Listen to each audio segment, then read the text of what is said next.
أعوذ بالله من الشيطان الرجيم. بسم الله الرحمن الرحيم. كتاب رياض الصالحين. باب فضل حلق الذكر والندب إلى ملازمتها والنهي عن مفارقتها لغير عذر. وعن أبي هريرة وعن أبي سعيد رضي الله عنهما قال قال رسول الله صلى الله عليه وسلم: لا يقعد قوم يذكرون الله عز وجل إلا حفتهم الملائكة وغشيتهم الرحمة ونزلت عليهم السكينة وذكرهم الله في من عنده. رواه مسلم. وعن أبي واقد الحارث بن عوف رضي الله عنه أن رسول الله صلى الله عليه وسلم بينما هو جالس في المسجد والناس معه إذ أقبل 3 نفر، فأقبل 2 إلى رسول الله صلى الله عليه وسلم وذهب واحد، فوقف على رسول الله صلى الله عليه وسلم، فأما أحدهما فرأى فرجة في الحلقة فجلس فيها، وأما الآخر فجلس خلفهم، وأما الثالث فأدبر ذاهبا. فلما فرغ رسول الله صلى الله عليه وسلم قال: ألا أخبركم عن النفر 3؟ أما أحدهم فآوى إلى الله فآوى الله إليه، وأما الآخر فاستحيا الله منه، وأما الآخر فأعرض الله عنه. متفق عليه. بسم الله الرحمن الرحيم، والصلاة والسلام على نبينا محمد وعلى آله وأصحابه وسلم تسليما كثيرا. سبحانك لا علم لنا إلا ما علمتنا إنك أنت العليم الحكيم. أستغفر الله الذي لا إله إلا هو الحي القيوم وأتوب إليه. اللهم انفعنا بما علمتنا وعلمنا ما ينفعنا وزدنا علما. biye tarata suye hijriya bakele ani kemenani ani binani ani wolonfula shaharu rajaba ninye hijira sankalo wolonfula na bisuye watannay miladi nasarau ka jate ba fulani mugani duru sankalo tani fulana bisunyo bisabanay ambe dawra bugu masjid rajab ambo kono darasugali hafidu nawawi wa ka kitabu kono riyadu salihin bonda minna ko mo ka shigi ka koli ka ala kosuma o fasamantiya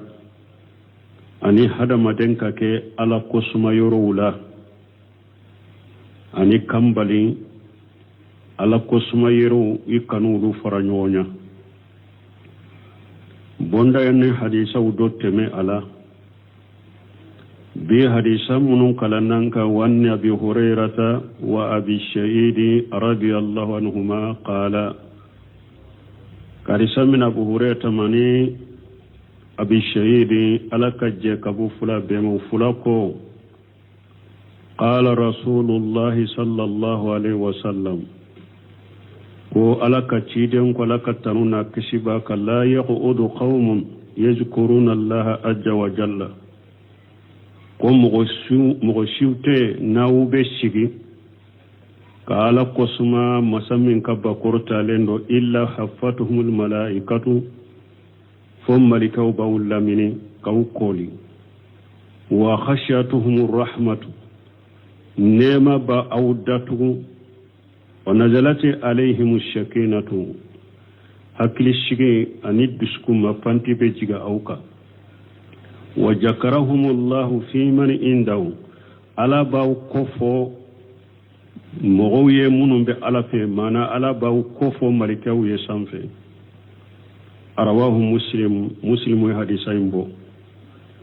wa nabi waqid al-haris ibn auf radiyallahu anhu kadi samina abi waqid ma haris ibn auf laka je kabama anna rasulullah sallallahu alaihi wasallam بينما هو جالس في المسجد والناس معه kodon do la ciden sigilen misiri kono mogo sigilen do kafara ciden ka iji aqbala salasatun nafar mogo saba uyu nyesi ubake kana faqbala isnani ila rasulillah sallallahu alaihi wasallam wajhaban wahidu mogo saba nuna na kunyesi ciden jamama misiri kono mogo fula ulu nyesira chide ma mogodoi sabana otara fawaqafa ala rasulullah sallallahu alaihi wasallam mogofula min tilela chide na utara jo chiden ka tara jo chiden kunna famma ahaduhuma mogofula mun tara chiden fe ka jo chiden kunna kasro abe jamachela udola kele fara furujata fil halqati jama min sigilendo ka koli mogo chela aleye wodoye fajalasa fiha ale sigira o wayin kono wa amal akharu to kolendoi fajalasa khalfahum o sigira jama kofe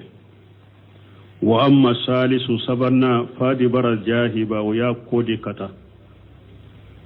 ولما فرق الرسول الله صلى الله عليه وسلم تمام تشيده انتلالا كملا اكحديث بنا قال تشيدنكو الا اخبركم عن نفر ثلاثه اكو يالان كو كباريا نيم مغو سبكا قولوا من مغو سبكا لا هلا نكو كباريا نايوا أما أحدهما فأوى إلى الله فأواه الله إليه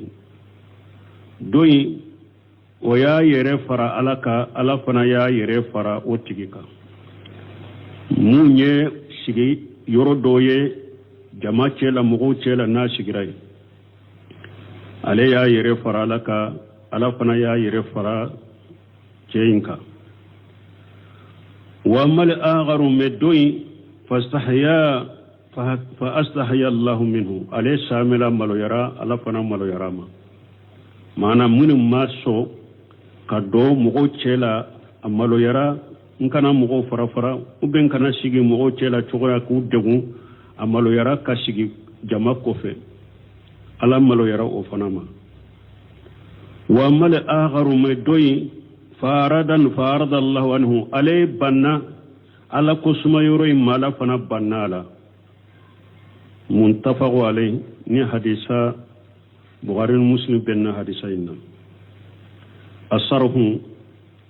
هاجان الحديثان من الاحاديث التي ذكرها المؤلف رحمه الله ني حديثا من فلان ني حديثا ني والله بغى يوفو على كنما فالاول اخبر فيه النبي صلى الله عليه وسلم حديث فلو تشيدن يان كباريا اولا انه ما جلس قوم يذكرون الله تعالى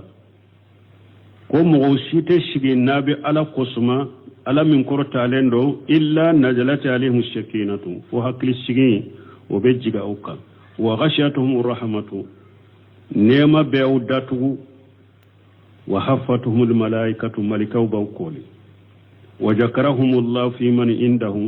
على بوقسم ملكوية ملكامون بألفه وهذا يدل على فضل الاستماع على ذكر الله عز وجل ni hadisa be dolila irana ko akanunendo hada madun ka fara nyogon ka ala kosuma koso wala yere jamu min haja me ninta irade anyejkaru Allah bi sauti wahidi nin kalla ñinite nin tayira ko u beka ala kosuma ni kankelenya de mana u beka ala kosuma fo ñogon fe nin koy la ñini toye de comme anya fo kateme abe sigi misiri la abe qur'ana dersu di ñogoma ube abe hadisa dersu di ñogoma ube abe misiri kuna jama nimba aka jikiru fo anen koro ayerema nin fana ba ka jikiru fo anen koro ayerema la ñini yode mais nin korote nin la ñini te ko abbe kala kosuma yin fo ñogon fe siya kele bal al hadith mutlaq akwa bila hadisayni hadisade ka fuka bilate lakin lam yuwahid an salafi annahum yadhkuruna dhikra zamaiya kama yafaluhu ba'du ahli sufiyya ahli turuq min as-sufiyya wa ghayriha akun nya hadith mutlaq de ka fen fo ka bilate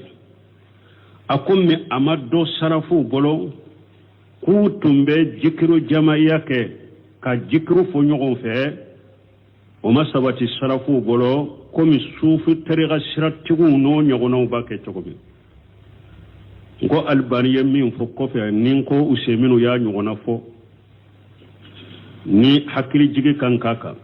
ni delila min nana dalilu mutlaqa na ya sur o dalila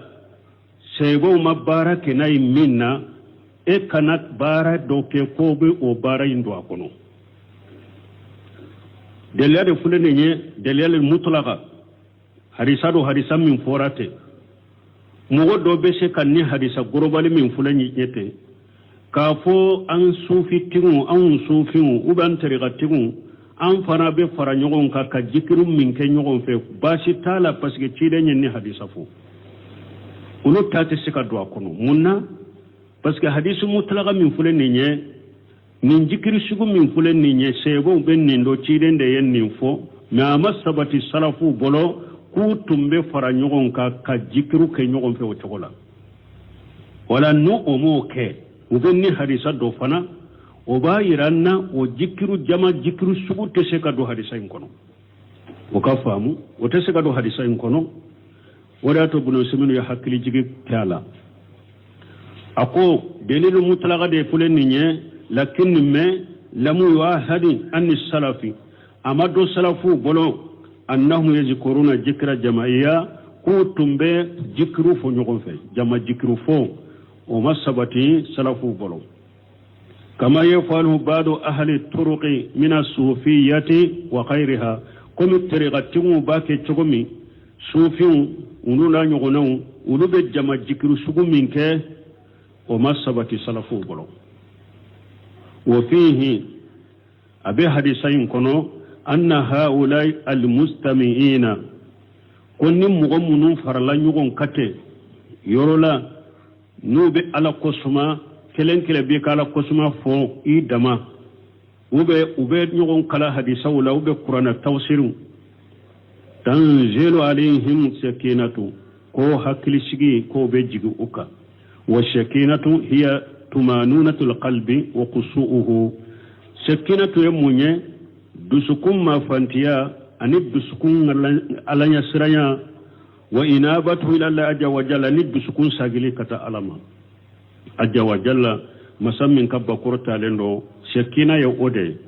دسكم ما فانتيا لي أن دسكم كاسرة ألاني أن كدسكم ساقلي كتا ألما وبيجي على قسم بغوكا نو فرلانيونكا ube dina deresu de nyogoma ube aparlembe nyonka bebe ka jikiro fo yerema okay ube ke sababu ka dusukuma fanti di mugoma ka dusukun siralanye ka dusukun sage kata alama wa taqsahum rahmatu ay tuhitu bihim min kulli zanibi nema fana ba addatugu mana nema ba korina fambeye fayakununa aqraba ila rahmatillahi azza wa jalla aw beke mogoye mogomunun kasuru ala kan nemama wa haffatuhum lil malaikatu ay kanu hawlahum yahuffuna bihim ikrama lahum wa irida bima falu malikaw fana be kaw kerefe kaw kori kaw yori no ubaw bonya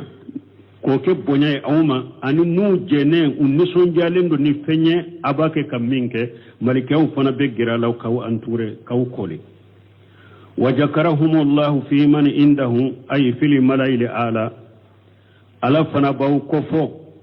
sankaba koro talenda munum be ala fe aba kofo uluye minye malikawye wa qad marra alaina anna allah ta'ala qala anya fukateme ko ala min koro talendo ko man zakarani fi nafsihi jakartuhu fi nafsi ni mo minne ala ko suma nin kono ne ala fana bi ko suma nin nyirela o man zakarani fi malai ni mo minne ala ko suma jamala jakartuhu fi malai khair minhum ne ala bi ko fo jamala jama min kawsay ka jamaye malikew ni hadisa fuloy وأما الحديث الثاني من حديث فلان ففيه أبوكم أيضا تغني أن النبي صلى الله عليه وسلم كان جالسا مع أصحابه في المسجد كوشيرين سجلين تنبه مسيرلا شيرين سجلين تنبه كفرا شيبوكا كشيبوكا مسيري كونو فأقبل ثلاثة نفر يعني ثلاثة الرجال mogo sabayun yeshi kana uma amma ahaduhum mogo sabayin dola kele fa walla wa arada o ya kodi kata wala muyati la halqati mogo sigilendo ka kolili minke chidema alemana wa amma sani fulanna fa wajada fil halqati furujata fajalasa jama munu sigilendo wulu chela aleye wodo soroye asigira wa amma salisu sabana fajalasa qalfa alhalqati jama korilen sigile ale sigira ukofe kannahu abekomi ale astahya amalo yara an yajhama an-nasa kana mugu tinti wanyu diga alaihim ani akana mugu koro abekomi ale malo yara nkana do jama chela ku tinti ube nkana do jama chela ku koro wadi ato asigira kofe falamma faraga an-nabi sallallahu alaihi wasallam qala tumami chiden tilala ako ala ukhbirukum bin nabayli qawmi ya la nimmo sabaka tibariya nka afwawiyewa amma ahaduhum udola krefa wa ila allah fa wallahu ajja wa jalla فاواه الله عز وجل ودولا كلنيا يري فرالك على فنايا افرا يريك وهو الذي جلس فاواه الله عز وجل اليه ويد من شجرا جماعه على يوفرا كنا ايرما لانه كان صادق نيه في الجلوس مع النبي صلى الله عليه وسلم فسالك كرم مؤمن كان ngania tinya tigalendo ne kasigi kafara cidenka fayasara lahu ala yon goya yefana anana kasigi yoro soro ka wosoro kasiga kono wa masani me fulanna fastahaya Allah minhu ale malu yara ala malu yarama li'annahu ma jahama wala taqaddama pasigalema mugotinti amatteme katanye fefana وأما الثالث من سبنا فأراد الله عنه ويا كودي كتا كبا كنسيغي على فنا بنا أمة لم يوافقه على موبة الشيما لأن يجلس ما هؤلاء القوم لبرة الأطهار على ما لبي الشيما أكشيغي كفرا نمو نموكا نمو جمسينما على ما لبي الشيما كشيغي كفروكا وفي الحديث أبي حديثين كنوا إثبات الحياء لله عز وجل كما لو يثبت عليه ولكنه ليس كحياء المخلوقين من على كما لو يا وتكم الدم فيهم كما لو يتقود بل هو حياء كمال يليق بالله عز وجل ويما لو يدفلن مليا من ككني على يرك مسايا مسا من كبكرتا لندو وقد قال النبي صلى الله عليه وسلم نبي يمكو على كتنونا كسباك إن الله حي كريم ako ala be maloya ala kabo ala funan sirede wa qala Allah ta'ala ala ko ala min koro talendo wallahu la yastahi min al-haqqi ala maloya ka cinya fo mo koy wallahu subhanahu wa ta'ala ala masammi sena la koro talendo yusafu bi hadhihi sifati ala be mankutu nini mankutu ye lakinni laysa misla al-makhluqina me ala kam mankutu munun fuleni ala kam mankutu nunu te ko me dam feunta لأن الله سبحانه وتعالى يقول في القرآن parce que ala masammin sena na korotare na ko qur'ana kono laysa kamithlihi shay'un wa huwa ash-shamilul basir ala ko ala ni foite kelenye meni masado fana yeli masado fa kullama marra alayka sifatu min sifatillah waqati nimman kutu do temena ila ala kam man kutula hadisau kono ube ayaw kono musabihatu li sifatil makhluqina fi lafzi ni ani danfin kam man kutu mu bolendo kuma chogola fa alamu ikado annahuma la yastawiyan fil mana ikado me utekelenye mana la ala kam man kutu ni danfin kam man kutu bese ka fo chogola ubeye kelenye me mana wula utekelenye لأن الله فسق على ليس كمثله شيء وهو الشميل البصير على نفويت كلني فويت كومي على على يميل مساري على يلي مساري أبي مينك أبي يليك فإذا مر بك مثلا نا أتمنئك مثالي أن الله استوى على الأرش كافو على قرطار اللارشكا فلا تظن أن استواءه على العرش كاستوائك أنت على جهر البعير ناتمنك الدليل أولا قرآن آية ديا فيها وبيت اتمنك حديثة لكافو على قرطار اللارشكا على قرطار اللارشكا أتكمي إكفانا قرطاليني دارك لين نيامكوكا أتكم وسجوده الذي قال فيه نيامي سامفلامي وبي كايرنا كان سامفلامي ني الاكو على اذا استويتم عليه نود على كلينرا اكايرنا كان فينكا واذا قال الله تعالى بل يداه مبسوطتان نينا انا لا ايه لا فنا ني الاكو على كبلو فلا فينشلندو فلا تظن كانتا جيجده أن يدي الله جل وعلا مثل يديك كانتا جيجده كو على كبلو فلا بكم كبلو فلا اي كانو ميري نوكو على بلارشيكا كانا ميري كو على بلارشيكا كومي ابي كانيامي كاتشوكومي اي ni afora ko ala ka bolo fula fenselendo kana miri ko ala ka bolo fula ne ka bolo fula yekelenye ya anna allah laysa kamithlihi shay'un parce que foite comme ala fa jami'u sifatihi ala kam mankutu be huwa munfaridu biha jalla wa ala de kelenyara na kam mankutu ye wa kama annana nuwahiduhu fi jatihi komi nawmbe ala ke kelenya akajati la chogomi wa nuwahiduhu fil ibadati nambe ala ke kelenya akabato la chogomi kajalika nuwahiduhu fi sifati subhanahu wa ta'ala wa chogo kelna ambe ala ke kelenya kam mankutu fana la wa chogo kelendela tauhid kalite sabayin fulaninde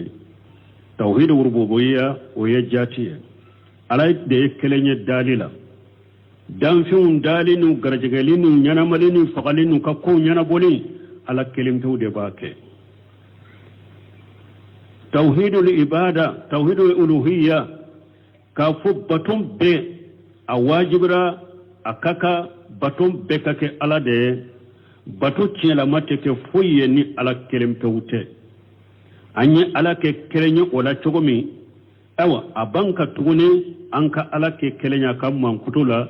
kafo ala kam mankutu ala yere de kere kelenda na kam mankutu e anyawuni damfe nyate kelenye abolo ni damfe bolo te kelenye akayeli ni damfe kayeli te kelenye akayewa ewa kortali la reshika ni damfe nde kayere nan kamfe ka kelente ala de ye kelenyani ni akam mankutu fanay ani foyte kelenya akam mankutu la ani mo femma je ka danfe unda ku ka ko nyana bo chogomi ani fente je batola chogomi awa ala ni fenje nente akam mankutu fanalo chogo kelende la laysa kamithlihi shay'un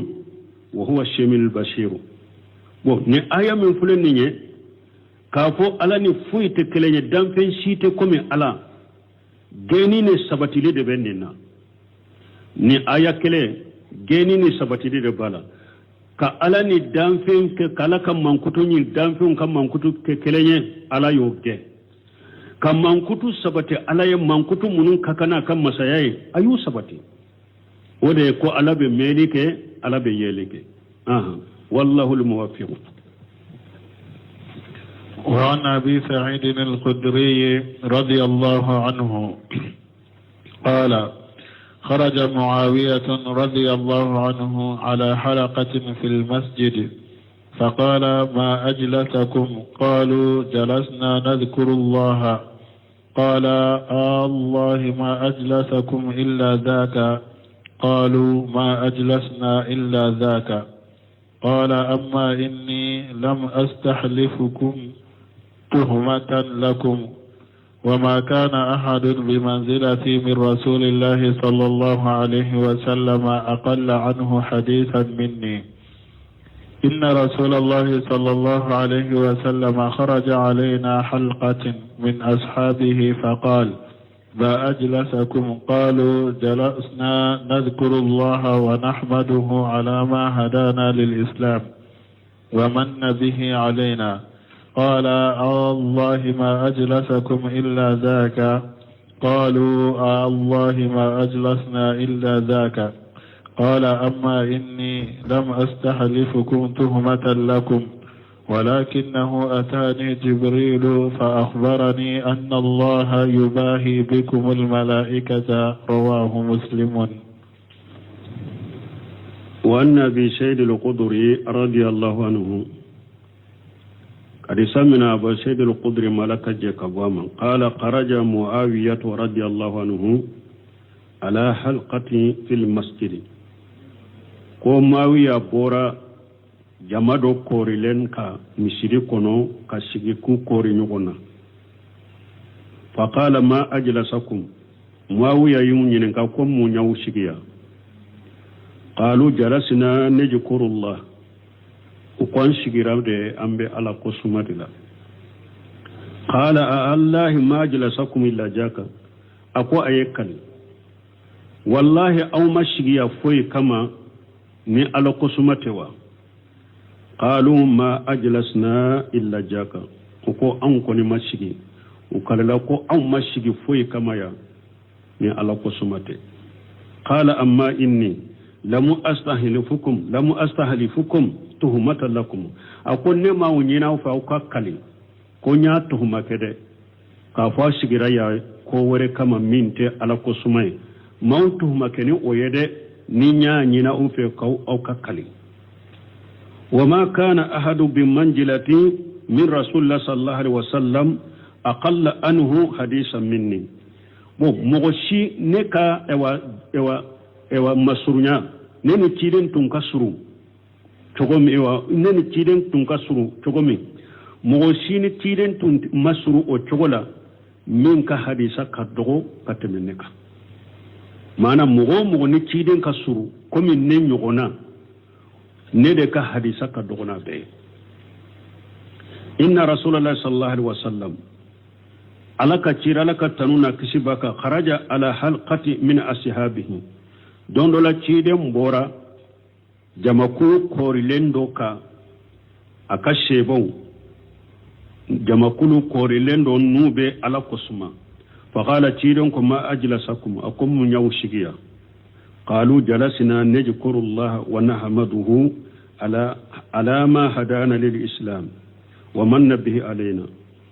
وكان شجرايا ده نمبي على كوسما أمبي على تنو أيان كندالي منك كتا سلامياما أني أيفون سريا منكانغا كان شجرامبي على كوسما كعلى تنو أودي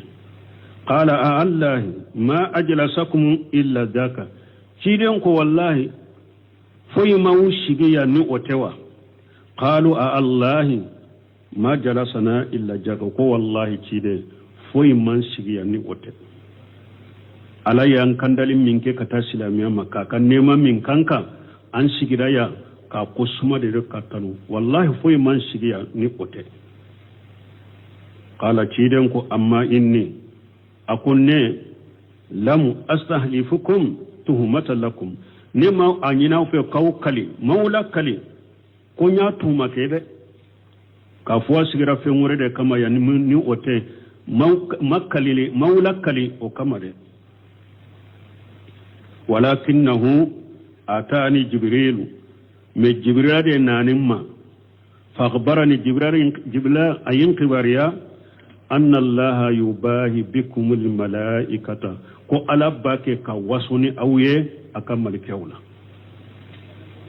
ولياتوني كاليلينينا أوفي سنو ما تهمك ني جبريل نانا كان يفهم ما نكوكا فسمان شافو jibril nana fonye kolo ala bake ka wasone awye akam malikawla rawahu muslim hadisa yumbo asarahu nando na bunu semnu kasarahu la inna hajali hadisa ni hadisa min fulani nye min al ahadis abi hadisa de kono allati tadullu ala fadilati al-istimai ala zikrillah azza wa jalla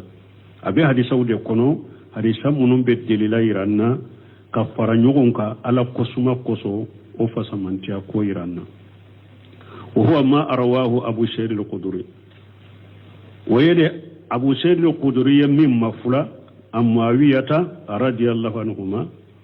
kabo mawiyata malaka je kabo fula bema annahu kharaja la halqatin fil masjid ko mawiya pora jama korilendo kam misiri kono fasalahum ala ayyi shay tamaw mawiya yunyinin kam munyaw fara nyogon kaya faqalu najkurullah ukam farla nyogon kam dala ko sumade fastahlafahum radiyallahu anhu mawiya yekalili ayu lakale ayekalili nyinu fe ku kakali alaka je kabwama annahum ma aradu illa zalika aya nyinu fe ku kakali foy ma aw sige ya ni otewa ayekalili nyinu fu ku lakali foy ma aw sige ya ni ote fa halafu lahu ukalila yafana wako wallahi foy ma musige ya ni ote summa qala lahum وكوفي ماوي كوما إني لا أستحلفكم تهمة لكم نما نينا وفي مولكلي كنياو تهمك ولكن رأيت النبي صلى الله عليه وسلم خرج على قومي وذكر مثله من يتشيدن دي أبورا جما دوكا كشيبولا أفنا أيني نيغنا فوية فدل ذلك نيني دليل إيرانا على فضيلة حاجة الاستماع على ذكر الله نيد الله نيرانا ka nin fara ɲɔgɔn kan min filɛ nin ye ka fara ɲɔgɔn kan ala kosuma kosɔn nin ye delila ko fasamanca yiranna wa anna allah azza wa jalla yubahi bihim almalaikata ka yiranna fana ko ala bɛ waso ni jama ye jama min n'aw sigira a bɛ ala kosuma ala bɛ waso ni aw ye a bɛ waso malikɛw la ni aw ye فيقول مثلا مثالي لا على بافو مالكيوي انظروا الى عبادي اي لاجلك اي انك جو لاجه يستمعوا على ذكر فرلا نيون كان على قسما قسو وما اصبح ذلك نينونا نيونو على بنين فو مالكيوي مما فيه المباحات ني وشيا بالا وسو بالا ني حدا ما دوني كا وسو نويه مالكيوي ولكن mais bunu seminu ko kama jakarna sabiqa afule kan nim fonni harisa wala sinya sabade parce que bidia mo beta dilo ni yoro de la sinya saba ka fara nyogon ka jikiru la sinya saba be hakili jigine yoro la mo ko ka hakili to yoro la fana akom me anya fo kateme lesa haja de istimau ni fara nyogon kala nyinite ni fara nyogon katede anya istamiu ala zikri bi sauti wahidi aka fara ɲɔgɔn ka ka jikiru fo a bɛɛ ka fo ɲɔgɔn fɛ ni kankelenye la ɲini to ye da ɲɔgɔn fo ka tɛmɛ walakin mais يتذكرون نعمة الله عليهم أبي ميري أبي تاشي على كنيمة من بوكا بما أنعم عليهم من نعمة الإسلام وآفية البدن والأمن على الإسلام نعمة من كوكا أني على فريقول العافية من كوية أني على حكلي شيء من كوية وما أصبح ذلك أنو نونا نيغونو أبي فرانيغون كاتوكا ميري كتاشي نونون دلا فإن ذكر نعمة الله من ذكر الله فإن ذكر نعمة الله من ذكر الله عز وجل هذا مدى ni miri la katashi ala kan nema min bika ka miri ola katashi ola waya ala kusumade fa yakunu fi haja aben kenninna dalilu ala fadli julus an-nas li yatajakkaru ni'matallahi alaihim dalla benninna hada madon ka shigi kan miri katashi ala kan nema munun bauka kan miri katashi ala dalila benninna ko fasamanta yiranna woka shiga katoka miri katasala inema munke auka ولهذا نند قصو كان بعض السلف سلفو دوتون كيرا إذا مر بأخيه أو جاه أخوه سلفو تنكرا نو أدولا كلا نو كبالي ما دو تمنا أولا وبين نو كبالي ما دو نانوما قال أبافو اجلس بنا نؤمن ساعة كرسا شيغي نانيه an kan kan limaniyan jide wakati kunkuruni kono sai ba do shi sanna to nyogo do bette mala shi sanna ya fa ba fo isigi an kan kan limaniya jide wakati kunkuruni kono ube nu sigile lo nu balima se wa nu u balima sai ba do nana u sigile na yo fo ba fo karasa isigi an kan kan limaniya jide wakati kelen kono ay ejlis bina net نتذكر نعمة الله علينا إشغي على كان نعمة من أن كان كميرا لنك تحصل حتى يزداد إيماننا فونك لمننا جدي فدل ذلك على فضيلة هذا الاجتماع يند الله يرانا كن نفر نيغونك فسمانتا يد الله يرانا نفر نيغونك سوكو فسمانتا mo ka to ka sigi ka fara nyogon ka kamiri ka tasi ala nema munun kawe ka nyogon hakili jigi ala ka nema ula ka fara nyogon ka to ka nyogon hakili jigi ala ka nema ula ala ka nema munun bauka ni hadisa yo fasaman tayira me ni tayira jikirlo jamai ni to yira de an ka fara nyogon ka kelembe jikir fo an to ba fo anofe ube ambe ka to ka jikir fo nofe bo nunu nyebida de salafu mo uluke باب الذكر عند الصباح والمساء قال الله تعالى واذكر ربك في نفسك تضرعا وخيفة ودون الجهر من القول بالغدو والآصال ولا تكن من الغافلين قال أهل اللغة الآصال جمع أصيل وهو ما بين العصر والمغرب وقال تعالى وسبح بحمد ربك قبل طلوع الشمس وقبل غروبها وقال تعالى وسبح بحمد ربك بالعشي والإبكار قال أهل اللغة العشي ما بين زوال الشمس وغروبها باب ذكر عند الصباح والمساء ni nye bonda ye sogoma ikan ka jikiruni ala kosuma munun fo ula fe ikan ka jikiruni ala kosuma munun fo umi wakati sera me ambe aya nunu amba laje nan sera ka aya nunu korofo aya uyere korofo li goroba ambe temu ka kata sarahula wakati tabo wa soma jikiru ube fo wakati juma hari biddo kanyin kali nanan ko waka dersu lame ande la ku fo kateme bonda bena fo ala yere o bune semira de Allah ewa an-Nawawi aya folo nafola ko qala ahlu luqati ali asalu jamu asili wa huwa ma bayna al-asri wal maghrib no ko wala fe wala fila ya tare depine la gasara salli fo kata dilebi الأشي ما بين جوال الشمس وغروبها العشي ما بين جوال الشمس وغروبها أكو عشي دوكو من بتلي نا جننا كسانكبا چمانچه بلا فكتابي ملانيني سوما جكرو باتا فجري كوفي فكتاتلي بو awakati nyuma yode ni fajiri salli kata tilebo jikru munun kanka fo sogoma anyuma nye wode wula fe jikru munun kanka fo ni la gasara salli kata tilebi anyuma nye wode ambeta aya wula ثم ذكر المؤلف رحمه الله آيات متعددة في ذلك وكفن نمبوندا مؤلف آيات جاتلين سوء أكونو منها قوله تعالى أبو آية وكونو واذكر ربك في نفسك ألا كو تشيدما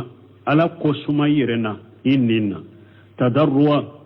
كي دمك سكتا ألما وقيفة ننسر لمبه ألا كجنغك تقرو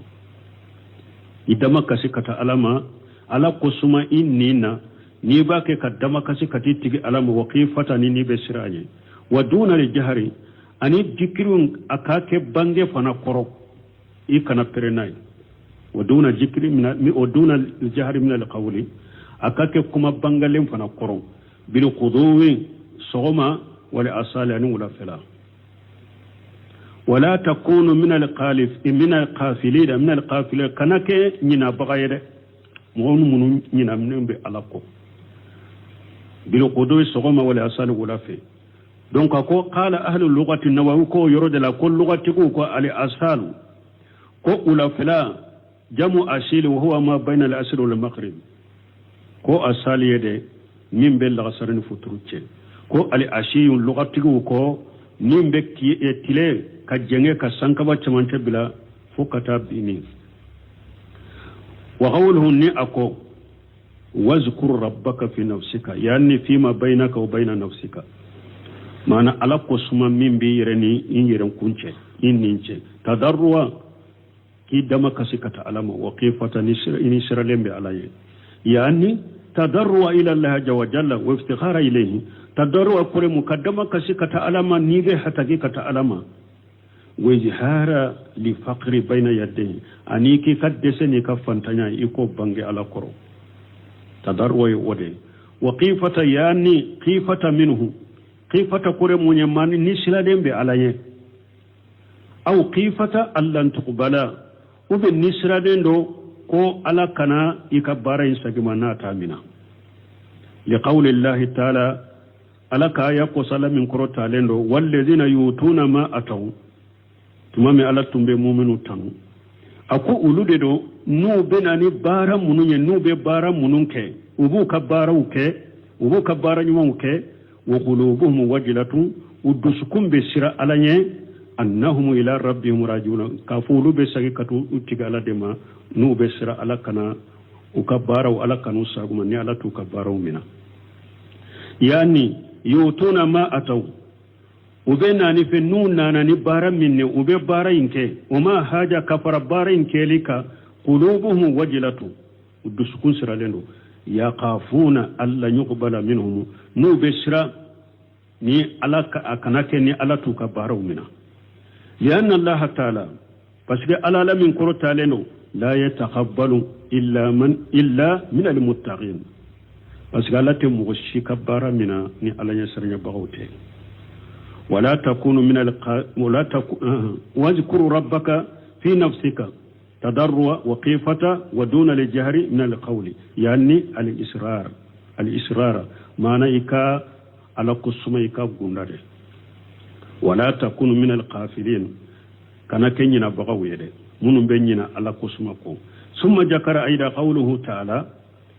وكفي مؤلف تغني أي ألك آية فلم ينكر تعالى يا أيها الذين آمنوا أذكروا الله ذكرا كثيرا ألكم مؤمنوا أي ألكم سما من كجا وسبحوه أكلا سبحانه له بكرة واسيلا سغما أن ولا في وقوله تعالى أن ألككم على من كرتالندو إنا سقرنا الجبال معه ألك عليه كلوا أيو كوكولو كفر داود يسبحنا نوبة سبحان الله فوق بالعشي والإشراق ولا في أن يتلب وقتين ولآيات في حاجة كثيرة آية منون بنا نينا كافو أنك على قسمة سقما أنك على قسمة ولا في وآية كتشا قرآن كنو وسوف يأتي إن شاء الله في الأحاديث تفسير ذلك ونسمين كوني على السنة حديثه بنا حديثه منون بنا آية وتفسير حديثه بنا حديثه منون بنا آية وتفسير أم على دلالة كدر سورة إيرانا إن شاء الله سبحانك اللهم ربنا بحمدك أشهد أن لا إله إلا أنت أستغفرك وأتوب إليك.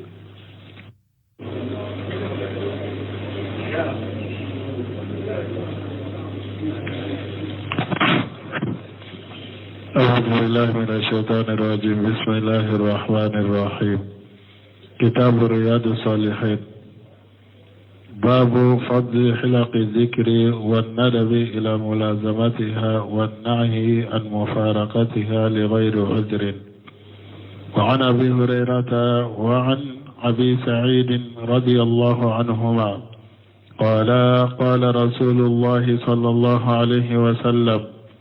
لا يقعد قوم يذكرون الله عز وجل إلا حفتهم الملائكة وغشيتهم الرحمة ونزلت عليهم السكينة وذكرهم الله في من عنده. رواه مسلم. وعن أبي واقد الحارث بن عوف رضي الله عنه أن رسول الله صلى الله عليه وسلم بينما هو جالس في المسجد والناس معه إذ أقبل 3 نفر فأقبل 2 إلى رسول الله صلى الله عليه وسلم وذهب واحد فوقف على رسول الله صلى الله عليه وسلم فأما أحدهما فرأى فرجة في الحلقة فجلس فيها وأما الآخر فجلس خلفهم وأما الثالث فأدبر ذاهبا. فلما فرغ رسول الله صلى الله عليه وسلم قال ألا أخبركم عن النفر 3 أما أحدهم فآوى إلى الله فآوى الله إليه وأما الآخر فاستحيا الله منه وأما الآخر فأعرض الله عنه. متفق عليه.